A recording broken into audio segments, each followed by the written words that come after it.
नाभाग के पुत्र वे महान भक्त अम्बरीश जी महाराज, अद्वितीय भक्त। ये भगवान के बड़े प्रेमी एवं उदार धर्मात्मा महान पुरुष थे। ब्रह्म शाप कभी नहीं रोका जा सकता और वो अम्बरीश का बाल बांका भी नहीं कर सका। राजा परीक्षित ने पूछा, भगवान मैं परम ज्ञानी राजर्षि अम्बरीश का पावन चरित्र सुनना चाहता हूं। ब्राह्मण ने क्रोधित होकर उन्हें शाप दे दिया। जो ब्रह्म शाप टाला नहीं जा सकता वो भी उनका कुछ नहीं बिगाड़ सका। ये बड़े आश्चर्य की बात है। श्री सुखदेव जी ने कहा, अम्बरीशो महाभागः सप्तद्वीपवती महीम अव्ययाम च श्रियं लब्ध्वा विभवम चातुलम भुवि मेने अति दुर्लभम पुंसाम सर्वं तत्स्वप्न संस्तुतम विद्वान विभव निर्वाणम तमो विशति यत्पुमान वासुदेवे भगवती तद्भक्तेषु च साधुषु प्राप्तो भावं परम विश्वम येनेदं लोष्टवति स्मृतम। श्री सुखदेव जी ने कहा, परीक्षित अम्बरीश जी बड़े महान भाग्यवान भक्त थे। वैसे तो संपत्ति सातों द्वीपों की अचल संपत्ति, एक छत्र सम्राट, अतुलनीय ऐश्वर्य ये प्राप्त था। यद्यपि ये साधारण मनुष्यों के लिए अत्यंत दुर्लभ है, फिर भी अम्बरीश जी इसे स्वप्न तुल्य समझते थे। कोई महत्ता नहीं थी चक्रवर्ती सम्राट पद का या सप्तद्वीप महिमंडल अधिपति का, कोई महत्व नहीं, स्वप्न तुल्य समझते थे। क्योंकि वे जानते थे सत्य वस्तु तो भगवान नाम है, सत्य वस्तु भगवान की भक्ति है। ये सब मायाकृत है और जो इस माया में फंस जाता है वो घोर नरकों में जाता है। ये केवल 4 दिन की चांदनी है, उसका दीपक बुझा बुझाया है। जो भगवान से विमुख है, भगवान का भजन नहीं करता, ऐश्वर्य प्रमाद में अपना समय काटता है। वासुदेवे भगवती तद्भक्तेषु च साधुषु। अम्बरीश जी की सबसे बड़ी महिमा निरंतर भगवान में स्थिति और संग भगवत प्रेमी महात्माओं का। वासुदेवे भगवती और तद्भक्तेषु च साधुषु तो प्राप्तो भावम परम विश्वम येनेदम लोष्टवत स्मृतम। ऐसा भाव प्राप्त हुआ था कि चक्रवर्ती सम्राट पद का ऐश्वर्य वैभव वो उनको माटी के ढेले के समान दिखाई देता था। ये सारी संपत्तियां मिट्टी के ढेले के समान स्वप्नवत अनुभव में आ रही थी। एकमात्र भगवान की भक्ति और भगवत प्रेमी महात्माओं का संग। इससे अम्बरीश जी की बड़ी ऊंची स्थिति थी। सा वै मनः कृष्ण पदारविंदयोर वचांसि वैकुंठ गुणानुवर्णने करौ हरेर्मंदिर मार्जनादिषु श्रुतिम चकाराच्युत सत्कथोदय। अम्बरीश जी की क्या स्थिति थी? बोले स वै मनः कृष्ण पदारविंदयोर। अपने मन को अम्बरीश जी ने श्री कृष्ण चरणारविंद में सदा सदा के लिए समर्पित कर दिया था। मनः स्थिति कृष्ण चरणारविंद, सा वै मनः कृष्ण पदारविंदयोर। ये स्थिति गोपी जनों की थी। मुरारी पादार्पित चित्त वृत्ति, एक एक वृत्ति कृष्ण चरणारविंद में समर्पित गोपी जनों की। ऐसे ही सा वै मनः कृष्ण पदारविंदयो, भगवान श्री कृष्ण चंद्रजू के सांवले चरणारविंद में मन को डुबो दिया। वही सदा सदा के लिए मन विराजमान है। सा वै मनः कृष्ण पदारविंदयोर। और वचांसि वैकुंठ गुणानुवर्णने, ये नियम था अम्बरीश जी का, मौन नहीं तो वाणी से बिल्कुल कुछ अन्य वार्ता नहीं, भगवद वार्ता के सिवा। वाणी मौन और बोले तो भगवत चर। वचांसि वैकुंठ गुणानुवर्णने, भगवान की चर्चा, भगवान नाम कीर्तन, भगवत महिमा, भगवत रूप महिमा, लीला धाम गुण, इन्हीं की चर्चा, अन्यथा मौन। ये बहुत उत्तम स्थिति होती है। अपराधों से बचने के लिए मौन बहुत आवश्यक है, नहीं सबसे ज्यादा साधक से वाणी से अपराध बनता है। मन जहां इष्ट देव के चरणारविंद, वाणी मौन, या तो भगवत चर्चा नहीं तो शांत। इसीलिए हरिवंश महाप्रभु ने स्फुट वाणी में आखिरी दोहे में कहा, रसना कटो जो अन रटो, निरखी अन फुटो नयन, श्रवण फुटो जो अन सुनो, श्री राधा जसबैन। जबान हमारी कट जाए अगर श्री जी की चर्चा के सिवा हम और जगह बोले, नेत्र हमारे फूट जाएं यदि हम प्रिया प्रीतम के सिवा और कुछ देखना चाहें, कान हमारे फूट जाएं यदि हम प्रिया प्रीतम की वार्ता के सिवा और कुछ सुनना चाहें। बोलना, देखना, सुनना ये साधना में बहुत अधिकार रखते हैं। यदि ये अन्य बोलना, अन्य देखना, अन्य सुनना, तो फिर भक्ति का रंग नहीं आएगा। वचांसि वैकुंठ गुणानुवर्णने, वाणी से भगवत चर्चा, और करो हरेर मंदिर मार्जनादिश, ये बहुत बड़ी बात है। यहां अपने ठाकुर के मंदिर में पोछा लगाने में शर्म लगती है। ठाकुर जी को प्रसन्न करने के लिए काम वाले की जरूरत नहीं, आपके हाथ है। चक्रवर्ती सम्राट हैं, कितने दास दासियां होंगे विचार करो, लेकिन करो हरेर मंदिर मार्जनादिश, अपने हाथ से ठाकुर जी के पात्रों को धोना, अपने हाथ से ठाकुर जी के महल में पोछा लगाना, सोहनी लगाना, ये आचार्य स्वयं आकांक्षा करते हैं कि मुझे श्री जी की कुंज की सोहनी लगाने वाली बन, या सोहनी बन जाऊं। अपने हाथ से, बहुत सौभाग्य है जो अपने हाथ से ठाकुर सेवा करते हैं। इसका कोई ज्यादा महत्व नहीं कि मंदिर बनवा दिया, पुजारी रख दिया, आप मौज मस्ती विषयों में ले रहे हैं और रुपया हर महीने दे, तो ठाकुर जी आपको लाख गुना बढ़ा कर दे देंगे। लेकिन वो भक्ति या प्रीति या ठाकुर जी के दासत्व की बातें नहीं है, ये बातें नहीं। करो हरेर मंदिर मार्जनादिश, स्वयं अपने हाथ से ठाकुर जी के महल में सोहनी लगाना, ठाकुर जी के मंदिर में पोछा लगाना, स्वयं ठाकुर जी के पार्षद जो पात्र हैं उनका मार्जन करना, ये अम्बरीश जी करते थे। इसी के कारण उनको पता नहीं था, पर सुदर्शन चक्र सदैव सुरक्षा में रहता था। चक्रवर्ती सम्राट होकर अपने हाथों से दास्ता प्रभु की करते थे। श्रुतिम चकाराच्युत सत्कथोदय, अपने कानों को भगवान श्री कृष्ण की मंगलमयी कथा के श्रवण में लगा रखे। सुनेंगे तो भगवत चर्चा सुनेंगे, नहीं तो एकांतवास, किसी से कोई वार्ता नहीं।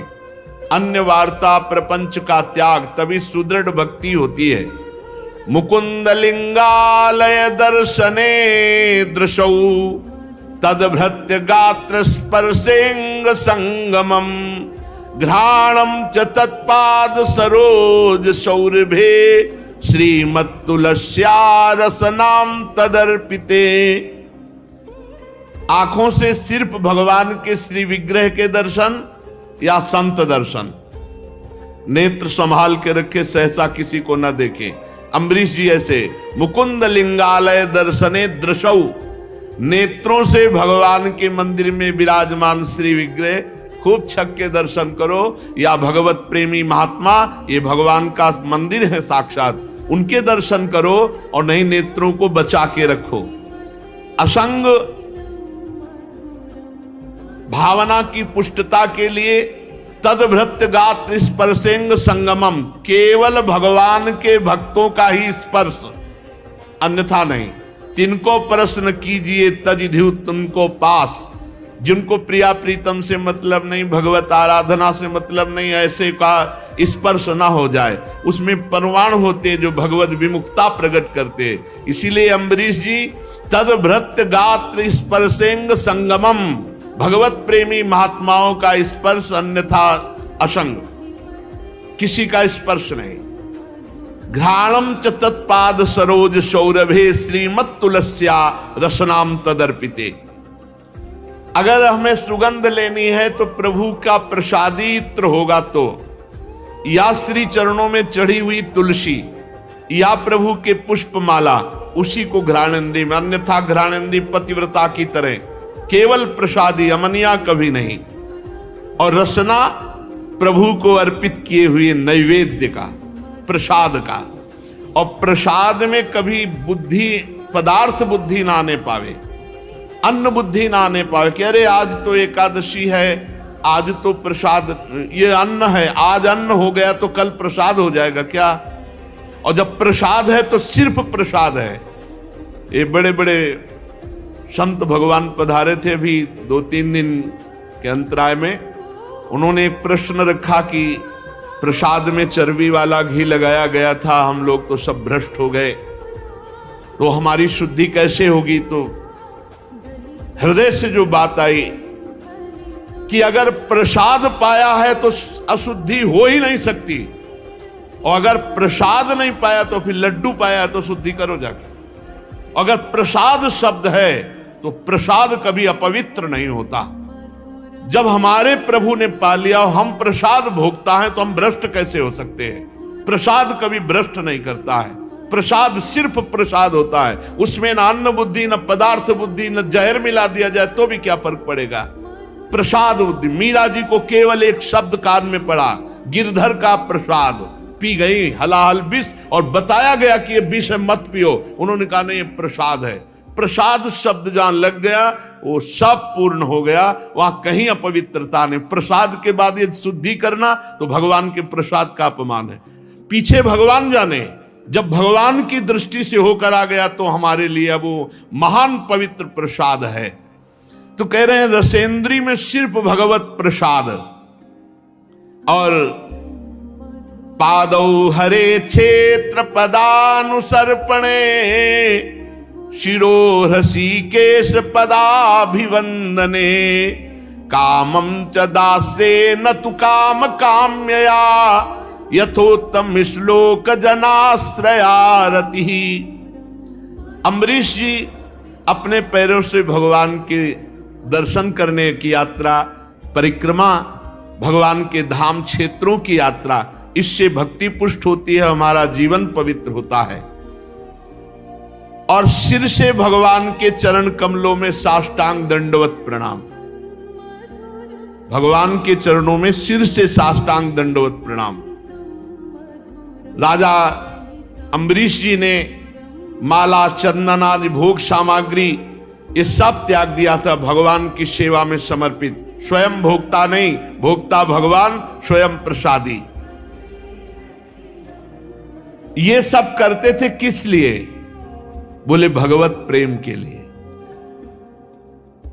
कामम च दासे न तु काम काम्यया यथोत्तम श्लोक जनाश्रयारति। जो भगवान के प्रेमी भक्तों में प्रेम रहता है वही प्रेम प्राप्त करने के लिए अम्बरीश जी ऐसी दिनचर्या करते थे।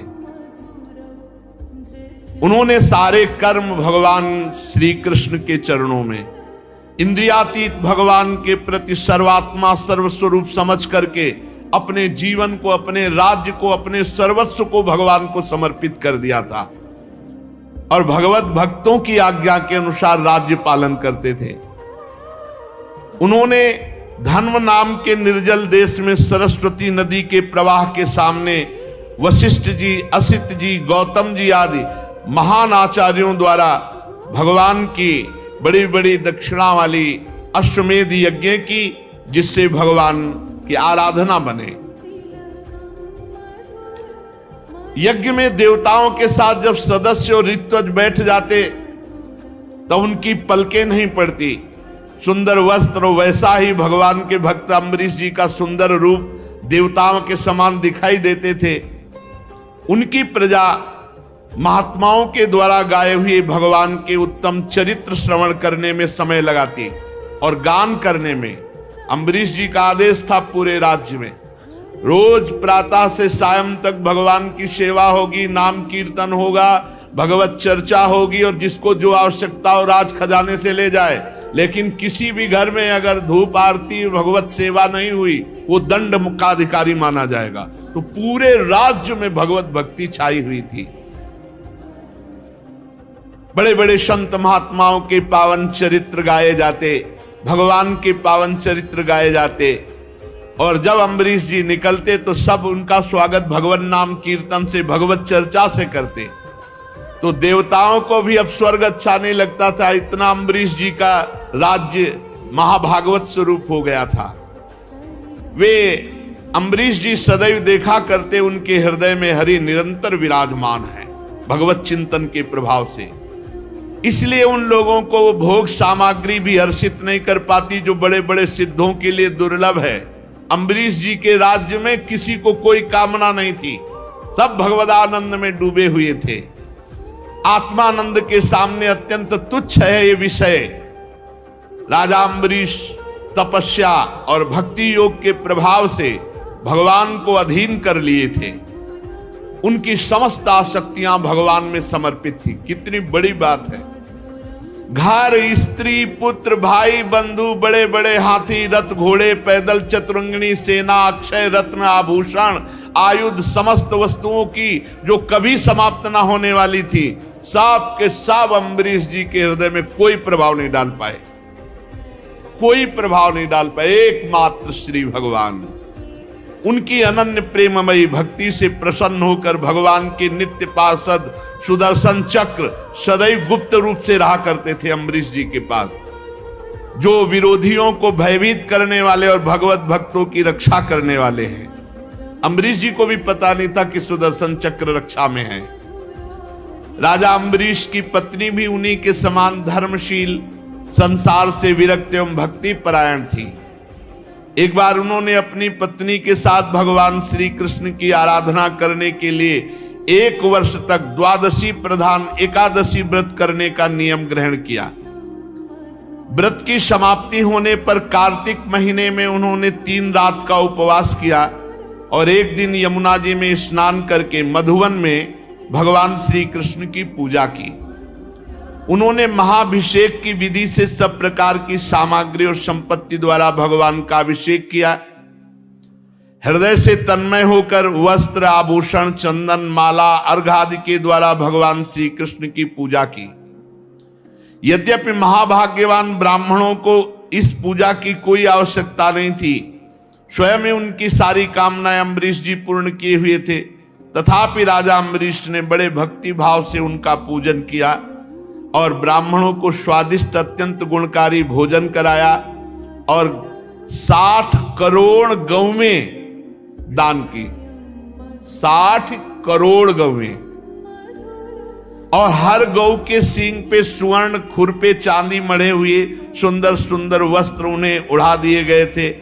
गौवें बड़ी सुशील, छोटी अवस्था की, देखने में सुंदर, बछड़े वाली, खूब दूध देने वाली, ऐसी 60 करोड़ गौवें ब्राह्मणों को दान की और साथ में दुहने की सामग्री और दुहने वाले सेवक दिए। जब ब्राह्मण कृतकृत्य हो गए तब राजा ने उनसे आज्ञा लेकर व्रत का पारण करने की तैयारी की। जे भी वो पारण करने के लिए आए, उसी समय शाप और वरदान देने में समर्थ दुर्वासा जी वहां आए अतिथि के रूप में। राजा अम्बरीश ने देखा कि दुर्वासा जी पधारे तो खड़े हो गए, आसन दिया, बैठाया और अतिथि रूप में उनकी पूजा की, चरणों में प्रणाम किया और कहा, महाराज अभी अभी पारण का समय है, चलो भोजन प्रसाद पालो। दुर्वासा जी ने अम्बरीश की प्रार्थना स्वीकार कर ली और कहा, अभी मैं यमुना जी जा रहा हूं, अपना नित्य कर्म करके आऊंगा, फिर प्रसाद पाऊंगा। दुर्वासा जी ने ऐसा कहकर यमुना के जल में स्नान करने के लिए प्रवेश हुए। अब वो ध्यानस्थ भगवान का ध्यान नहीं कर रहे, अम्बरीश जी का ध्यान कर रहे कि कब ये त्रुटि करे हम इनको दंड दें। इधर द्वादशी केवल घड़ी भर शेष रह गई थी।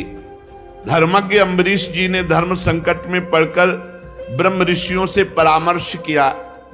उन्होंने कहा, ब्राह्मण देवताओं, ब्राह्मण को बिना भोजन कराए स्वयं खा लेना, निमंत्रण दे देने पर उसको पवाओ नहीं हो, पालो तो महान पाप लगता है, और द्वादशी रहते पारण न करना ये भी दोष है। इसलिए इस समय जैसा करने में मेरी भलाई हो, मुझे पाप न लगे, ऐसा काम करना चाहिए।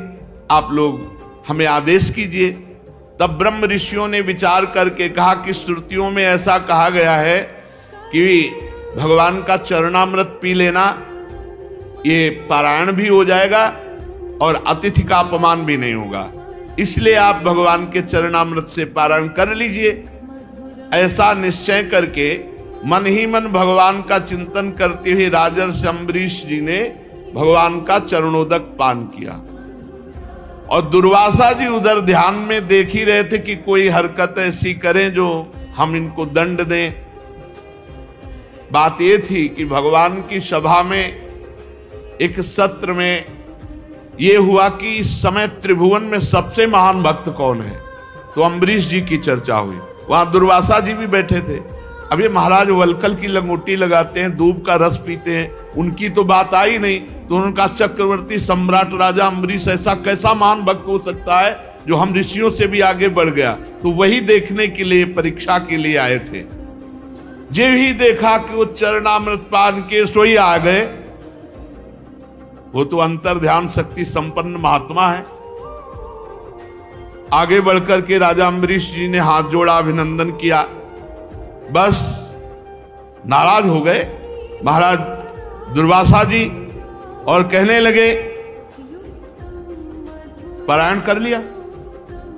तो हाँ महाराज, क्रोध से थर थर कांपने लगे, भौं चढ़ गई, मुंह विकट हो गया और हाथ जोड़े अम्बरीश जी खड़े, कोई भय नहीं क्योंकि भगवान के आश्रित है।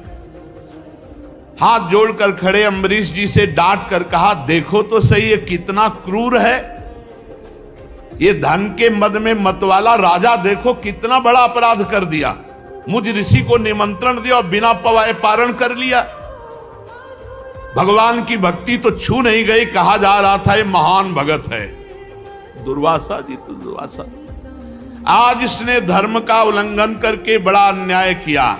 देखो तो मैं इसका अतिथि होकर आया और इसने अतिथि सत्कार करने के लिए मुझे निमंत्रण भी दिया और मुझे बिना खिलाए इसने खा लिया।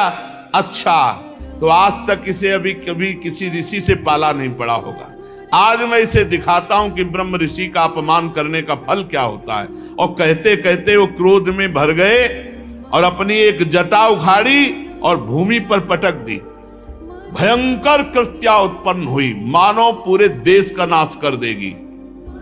वो प्रलय काल की आग के समान दहक रही थी।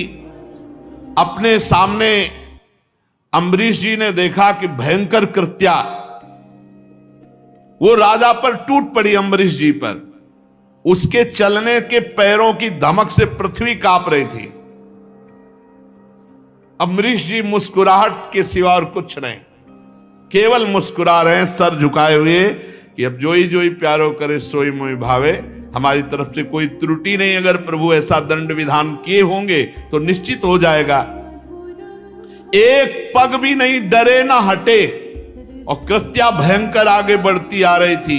जीव के त्यों खड़े थे और किसी को पता नहीं था कि परम पुरुष परमात्मा का दिव्य सुदर्शन चक्र अम्बरीश जी की रक्षा में है। जीव ही क्रोध से भवक्ति हुई, वो कृत्या आगे बढ़ी। सुदर्शन चक्र जी ने जलाकर राख कर दिया कृत्या को भस्म कर दिया। अब जब दुर्वासा जी ने देखा कि मेरे तपस्या से प्रकट हुई कृत्या तो भस्म हो गई, और सुदर्शन चक्र जी ने दुर्वासा जी की तरफ मुख किया। अब भागे दुर्वासा जी प्राण बचाने के लिए, क्योंकि अब सुदर्शन चक्र कोई साधारण अस्त्र तो है नहीं कि दुर्वासा जी रोक देंगे, तो भगवान श्री हरि का दिव्यास्त्र है। ऊंची ऊंची लपटे दावानल के समान, और दुर्वासा जी आगे धीरे धीरे सुदर्शन चक्र जी, क्योंकि ताप भर देना मारना नहीं है। भागे भगवान के सुदर्शन चक्र के ताप से बचने के लिए। जब दुर्वासा जी ने देखा कि चक्र तो मेरा पीछा नहीं छोड़ रहा, तो मन के वेग से दौड़ने लगे। सुमेर पर्वत की गुफा में प्रवेश किया, वहां भी सुदर्शन चक्र। दुर्वासा जी जहां जा सकते वहां सुदर्शन चक्र क्यों नहीं जा सकता? तो जहां जहां दुर्वासा जी वहां सुदर्शन चक्र। दिशा, आकाश, पृथ्वी, अतल वितल के लोक, समुद्र, लोकपाल, सब जगह गए। जहां जहां गए सुदर्शन चक्र पीछा नहीं छोड़ा।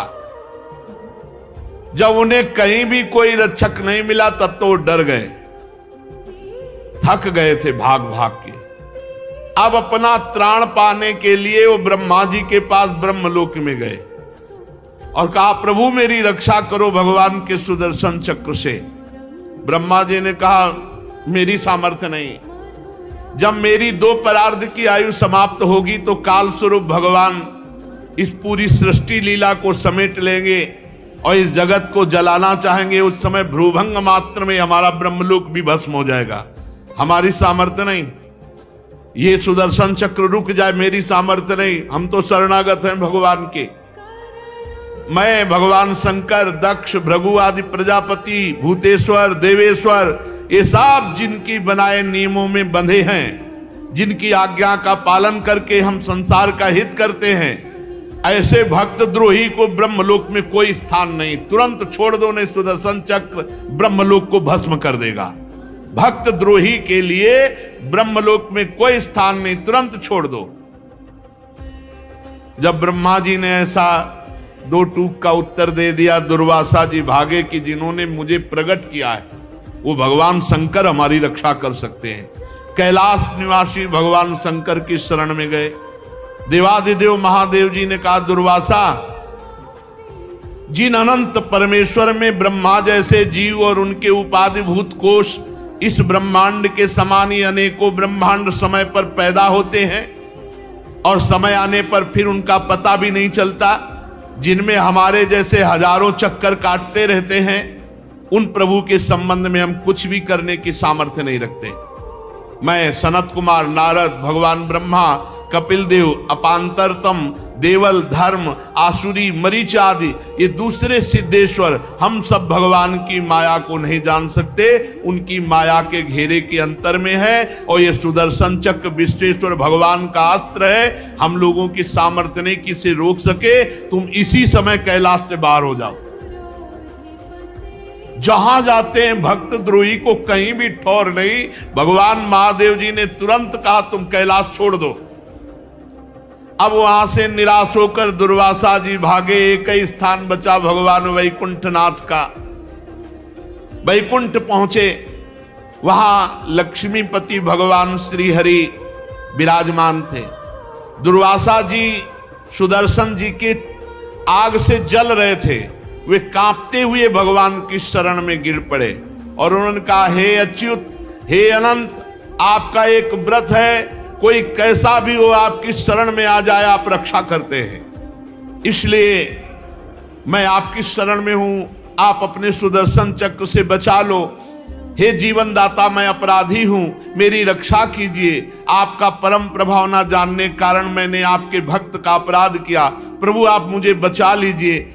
हमने तो सुना है आपका नाम उच्चारण कर ले तो जीव नरक से मुक्त हो जाता है, फिर हम आपकी शरण में, आप सुदर्शन चक्र से मुझे बचा लीजिए।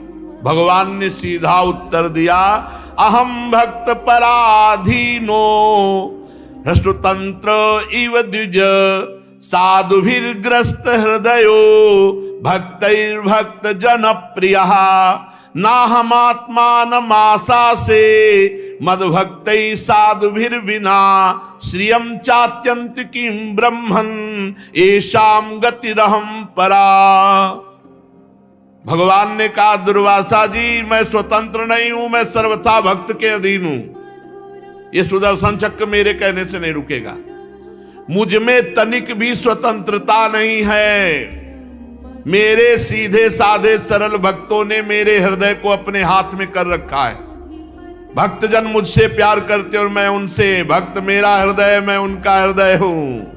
एकमात्र उनका आश्रय मैं हूं। इसलिए अपने साधु स्वभाव भक्तों को छोड़कर मैं ना तो अपने आप को चाहता हूं और ना अपनी अर्धांगिनी विनाश रहित लक्ष्मी को भी उतना प्यार करता हूं जितना प्यार भक्तों को करता हूं। ये दारागार पुत्राप्तान प्राणान वित्तमिमं परम हित्वा मां शरणं याताः कथं तास्त्यक्तुमुत्सहे। दुर्वासा, जिन भक्तों ने स्त्री, पुत्र, घर, गुरुजन, प्राण, धन, इहलोक परलोक सब कुछ छोड़कर मेरी केवल शरण ली है, उसे मैं छोड़ने का संकल्प भी कैसे कर सकता हूं। मयि निर्बद्ध हृदयाः साधवः समदर्शनाः वशीकुर्वन्ति मां भक्त्या सती स्त्रिया सत्पतिं यथा। जैसे सती स्त्री अपने पातिव्रत से सदाचारी पति को वश में कर लेती है, वैसे ही मेरे साथ अपने हृदय को प्रेम बंधन से बांध रखने वाले समदर्शी साधु भक्ति के द्वारा मुझे अपने वश में कर लेते हैं। साधवो हृदयम मह्यम साधूनां हृदयम त्वहम मदन्यत्ते न जानन्ति नाहं तेभ्यो मनागपि। ये अनन्य प्रेमी जो साधु जन है, ये मेरे हृदय है और उन भक्तों का हृदय मैं हूं। मेरे सिवा वो सालोक के सारूप आदि मुक्तियां नहीं चाहते, फिर अन्य वस्तुओं की तो बात ही क्या। दुर्वासा जी वो मेरे सिवा अन्य किसी को नहीं जानते, तो मैं उनके सिवा अन्य किसी को नहीं जानता। सुनिए, आप मेरी शरण में आए हो, दुहाई दी कि आपकी शरण में आने पर रक्षा होती, तो मैं उपायम कथयिष्यामि तव विप्र शृणुष्व तत्। मैं तुम्हें उपाय बताता हूं, जाओ अम्बरीश जी के पैर पकड़ लो, बच जाओगे। अगर अम्बरीश जी के चरण नहीं पकड़ोगे तो विश्व ब्रह्मांड में कहीं भाग के जाओ, ये सुदर्शन चक्र तुम्हें चैन नहीं लेने देगा, तुम्हारा अमंगल हो जाएगा। अगर अमंगल से बचना है तो अम्बरीश जी के चरण पकड़ो। देखो भगवान सर्व सामर्थ्यशाली हैं, लेकिन भक्त द्रोह को कहीं भी ना ब्रह्मा जी ने शरण दी, न महादेव जी ने और न स्वयं हरि ने। इसमें संदेह नहीं कि ब्रह्म ऋषियों की तपस्या और विद्या परम कल्याण का साधन है, परंतु यदि उद्दंड हो जाए, अन्यायी हो जाए, तो उल्टा फल देने वाली होती। इस समय तुमने उद्दंडता की, एक महान भागवत को कृत्या प्रकट करके धमकाने और मारने की चेष्टा की। जाओ नाभाग नंदन परम भाग्यशाली राजा अम्बरीश जी के चरणों में पड़ जाओ और वो क्षमा कर दें, तभी आपको शांति मिलेगी, दूसरा कोई उपाय नहीं। परीक्षित, जब भगवान ने इस प्रकार आज्ञा दी तो सुदर्शन चक्र की ज्वाला से जलते हुए दुर्वासा जी दौड़ते हुए अम्बरीश जी के पास आए और अत्यंत दुखी होकर साष्टांग लौट गए चरणों में, अम्बरीश जी के चरणों में।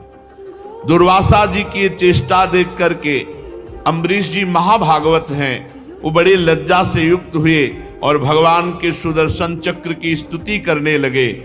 उस समय उनका हृदय दयावश अत्यंत पीड़ित हो रहा था।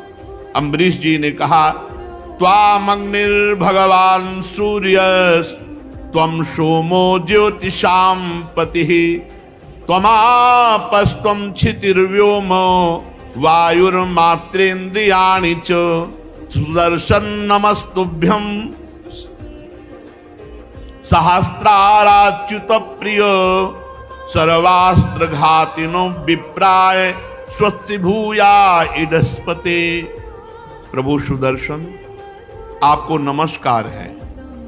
आप अग्नि स्वरूप हैं, आप परम समर्थ सूर्य स्वरूप हैं, समस्त नक्षत्र मंडल के अधिपति चंद्रमा के भी आप स्वरूप हैं, जल पृथ्वी आकाश वायु पंच तन्मात्रा संपूर्ण इंद्रियों के रूप भी आप हैं। भगवान के प्यारे हजार चक्र वाले सुदर्शन देव, मैं आपको नमस्कार करता हूं। किसी भी शस्त्र अस्त्र की सामर्थ्य नहीं कि आपको रोक सके। हमारी प्रार्थना है कि आप इन ब्रह्म ऋषि की रक्षा कीजिए। आप ही धर्म मधुर एवं सत्यवाणी हैं, आप ही समस्त यज्ञों के अधिपति स्वयं यज्ञ हैं, आप समस्त लोकों के रक्षक सर्वलोक स्वरूप हैं, आप परम पुरुष परमात्मा के श्रेष्ठ तेज हैं। हे सुदर्शन चक्र, आप समस्त धर्मों की मर्यादा के रक्षक हैं। अधर्म का आचरण करने वाले असुरों को भस्म करने के लिए आप साक्षात अग्नि हैं। आप ही तीनों लोकों के रक्षक एवं विशुद्ध तेजों में हैं। आपकी गति मन के वेग के समान है, आपके कर्म अद्भुत है। हे सुदर्शन चक्र, मैं आपकी स्तुति करता हूं, आपको नमस्कार करता हूं। विश्व के रक्षक, आप रणभूमि में जब अपना रूप धारण करते हैं तो किसी की सामर्थ्य नहीं कि आपकी टक्कर ले सके। गदाधारी भगवान ने दुष्टों के विनाश के लिए आपको नियुक्त किया है, इसलिए आप कृपा करें हमारे कुल के भाग्योदय के लिए दुर्वासा जी का कल्याण कीजिए, आपका बड़ा अनुग्रह होगा। आज तक मैंने जो भी दान किया है, ये बोलना बहुत बड़ी बात है, अम्बरीश जैसे महाभागवत ही बोल सकते हैं।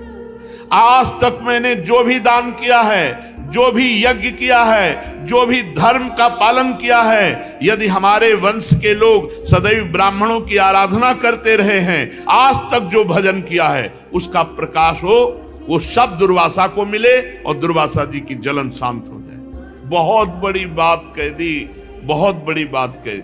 जीवन भर का भजन, जीवन भर का धर्म पालन, जीवन भर की तपस्या साधना सब दुर्वासा जी को दे दी। दुर्वासा जी की जलन मिट जाए। यदि मैंने समस्त प्राणियों में श्री भगवान को देखा है और भगवान मुझ पर प्रसन्न है, तो सुदर्शन जी शांत हो जाएं और दुर्वासा की जलन मिट जाए। इतना कहना ही था कि भगवान के सुदर्शन चक्र शांत हो गए, क्योंकि भजन का प्रभाव। दुर्वासा जी ने देखा सुदर्शन जी अंतर्धान हो गए, जलन मिट गई, चित्त स्वस्थ हो गया। तब उन्होंने कहा, ओहो, आज मैंने महिमा देख ली। अहो अनंत दासा नाम महत्वम दृष्ट मध्य में। भला जो कृत्या प्रकट कर रहे मारने को, उनके लिए पूरे जीवन का भजन दे देना, ये केवल भगवान के दासों में होता है। ये उदार हृदय केवल भगवान के भक्तों में होता है। वो खुद कह रहे, अहो अनंत दासा नाम महत्वम दृष्ट मध्य में कृतागशोपि यद राजन मंगलानि समीह से। अहो धन्य है, आज मैंने भगवान के प्रेमी भक्त का महत्व देखा। मैंने अपराध किया, मैंने मारना चाहा, फिर भी वो मेरे लिए सब मंगल कामना कर दिए कि आज तक जो यज्ञ किया, दान किया, धर्म पालन किया, भगवान की आराधना की, भजन की, वो सब दुर्वासा जी को देता हूं, जिससे उनका हृदय शीतल हो जाए, सुदर्शन चक्र शांत हो जाए। अहो अनंत दासा नाम महत्वम दृष्ट मध्य में। आज महिमा देखी भगवान की भक्त की। जिन्होंने भक्तवत्सल भगवान श्री हरि के चरण कमलों को दृढ़ प्रेम भाव से पकड़ लिया है, ऐसा कार्य भगवान का भक्त ही कर सकता है, दूसरा नहीं। जिन्होंने भगवान के चरण कमलों को प्रेम भाव से पकड़ लिया, इतनी उदारता तो केवल भगवान के भक्तों में होती है। जिनका हृदय उदार है, वे महात्मा भला किस वस्तु का परित्याग नहीं कर सकते। जिनके मंगलमय नामों के श्रवण मात्र से जीव निर्मल हो जाता है, उन्हीं तीर्थपाद भगवान के चरण कमलों के जो दास हैं, उनके लिए कौन सा कर्तव्य शेष रह जाता है। महाराज अम्बरीश, आपका हृदय देख करके आज मैं परिपूर्ण हो गया। भगवान ने मेरे ऊपर महान अनुग्रह किया कि भक्त महिमा को मैं जान पाया। आपने मेरे अपराधों को भुलाकर मेरे प्राणों की रक्षा के लिए सारा का सारा भजन पुण्य दे दिया। परीक्षित, जब से दुर्वासा जी भागे थे, तब से अब तक राजा अम्बरीश ने एक कवल भी भोजन नहीं किया। वही चरणामृत लिए उनके लौटने की बाट देख रहे थे। अब उन्होंने दुर्वासा जी को चरण पकड़ लिए और प्रसन्नता पूर्वक उनको भोजन पवाया। राजा अम्बरीश बड़े आदर से अतिथि के योग्य सब प्रकार भोजन सामग्री लाए और दुर्वासा जी ने खूब तृप्त होकर भोजन पाया और फिर कहा, राजन अब आप भी भोजन प्रसाद पाइए। अम्बरीश जी, आप भगवान के परम प्रेमी भक्त हैं। मैं ये समझता हूं कि आज जो आपका दर्शन, स्पर्श और बातचीत करने का सौभाग्य मिला, वो भगवान मधुसूदन की कृपा से। क्या अनुभव हुआ दुर्वासा जी को? भगवान की कृपा का अनुभव, भक्त दर्शन, भक्त संभाषण, भक्त सानिध्य। स्वर्ग की देवांगनाएं आपके इस उज्जवल चरित्र का गान करेंगी। पृथ्वी पर भी आपकी परम पुण्यमयी कीर्ति का संकीर्तन होता रहेगा। दुर्वासा जी बहुत संतुष्ट हुए, राजा अम्बरीश जी के गुणों की प्रशंसा की और इसके बाद उनसे अनुमति लेकर आकाश मार्ग से ब्रह्मलोक की यात्रा की। परीक्षित, जब सुदर्शन चक्र से भयभीत होकर दुर्वासा जी भगे थे, तब से लेकर उनके लौटने तक 1 वर्ष का समय व्यतीत हुआ। 1 वर्ष तक अम्बरीश जी वैसे ही खड़े रहे चरणामृत पान किए हुए। यह है महाभक्ति की महिमा। जल पीकर उतने ही 1 वर्ष तक खड़े रहे। जब दुर्वासा जी चले गए तब उनके भोजन से बचे हुए भगवत प्रसाद अन्न का पान किया। अपने कारण दुर्वासा जी का दुख में पड़ना, फिर अपनी ही प्रार्थना से छूटना, दोनों बातों में भगवान की लीला समझ करके अम्बरीश जी संतुष्ट हुए। राजा अम्बरीश में ऐसे अनेक गुण थे। अपने समस्त कर्मों के द्वारा वे परब्रह्म परमात्मा श्री भगवान में भक्ति भाव की अभिवृद्धि करते रहे। उस भक्ति के प्रभाव से उन्होंने ब्रह्मलोक तक के समस्त भोगों को नरकों के समान समझा। तदनंतर राजा अम्बरीश जी ने अपने ही समान भक्त पुत्रों पर राज्य का भार छोड़ दिया और स्वयं एकांत वन में जाकर भगवान की परम भक्ति में डूबे और इस संसार के प्रवाह से मुक्त हो गए। परीक्षित, ये महाराज अम्बरीश का परम पावन आख्यान है। जो इसका कीर्तन करेगा और स्मरण करेगा, श्रवण करेगा, वो निश्चित भगवान की कृपा से भगवान के परम धाम को प्राप्त होगा। भगवान की भक्ति से युक्त होकर परम धाम को प्राप्त होगा। शेष चर्चा आगे। श्री राधा वल्लभ लाल की।